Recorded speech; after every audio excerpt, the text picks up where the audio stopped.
Hi, good morning. This is your vlogger, Jonathan Orbula. I love tansyong.com. Once again, another update na po mula sa pagiging patient ko dito sa St. Luke's Medical Center, BGC.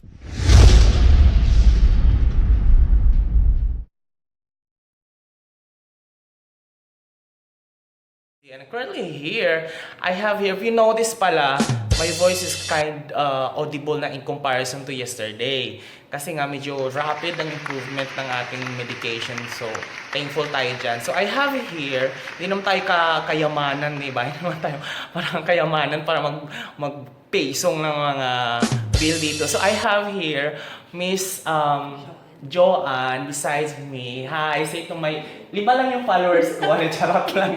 Yung 5 lang sila pamilya ko. Charot. Hindi. She'll be explaining us regarding the bill. For the span of... Gano'n naman ka? Ano yata, di ba? 1 day. Oh, yun. 1 day. Kasi I was admitted yesterday, mga 3 yata or something. 7 ng AM. Madaling araw pala ako napunta dito. Di ba? Hindi ko natandaan. Sobrang taas ng lagnat ko kahapon. So, I have here, di ba, beautiful pa. Yan. So, she'll be explaining us our bill so far. Medyo mahal talaga, di ba? Medyo ang hirap magkasakit talaga. So, I have here the, anyway, Miss Joanne is the claim adjuster liaison and representing from the HMO. I will not disclose. From the HMO, which is currently covered under ako. And I will not disclose also the maximum coverage na kasi baka sabihin mayaman or mahirap yung kumpanya ko, di ba? Hindi ko sabihin yung maximum level. So I have here the current bill. Thankful, mas maganda na yung boses natin ngayon. Statement of account, the cost estimator. So far, ano yung room natin, madam? 3,605 per day. So 3,600, ito yung room, ano naman siya? Parang regular. Regular siya. Well, anyway, I'll be reviewing the entire room kung ano yung covered ng regular on my next video. So, the next bill is... I have here, sir, your blood and culture and sensitivity. So, yun yung nagpataas. Oh, diba? 4,700 siya for one blood test lang. Culture for blood. So that they can detect what is the proper antibiotic in line doon sa bacteria na umano sa ko makuha dito. So I have here the next di ba ang haba? Ang haba, di ba? Nakakatakot magkasakit yun. Here, sir, are your medications. Ano dyan? Antibiotic. And how much is that?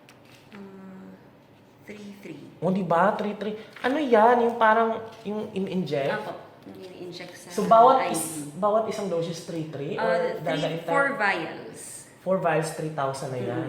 So, parla, ayaw ko nang magpatuloy dito kasi tumataas ang bill, di ba? Pre-illness lang ang coverage natin.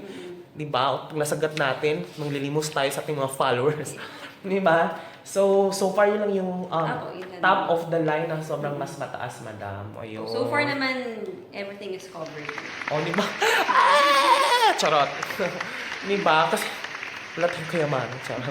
Bawal magkasakit. Pero, let's look at the brighter side. Mas maaga yung maigi, nagkakasakit-sakit ka na. So that you'll be reminded that you are not invincible. Di ba? Tulog-tulog din. Kain-kain din. Hindi puro vlog-vlog. So, yeah. So, thank you so much, madam. Yeah. So, akin na to. Wala naman itong bayan. Hindi mo charge na naman. So, everything are so far good. Hindi pa naman lumagpas sa ating coverage. Diba? Or, this is still subject for approval because, like what she said yesterday, they are still basing on the final diagnosis that will be provided by the doctor. Diba? Taray. So, thank you so much, madam. So, Miss Joanne. Magshikans tayo. Hindi. Bawal. Kasi mga nakakahawa. Di ba? Beso lang. Di bawal. So far, precautious tayo sa mga ganyan. Di ba? Okay. This has been your host together with Miss Joanne from the HMO. I'll be posting the more updates dyan. Stay lang kayo kasi medyo kaya-kaya na. So, this has been your vlogger, Jonathan or Buddha. subscribe and visit my blog. It's ilovetansyong.com. And of course, subscribe here. Yan sa link na yan.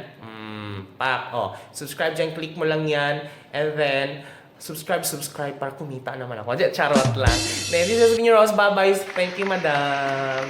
Thank you. Ano ba? Ang ganda, di ba? Namukha ng muchacha. Thank you so much, madam. Thank you. Oh.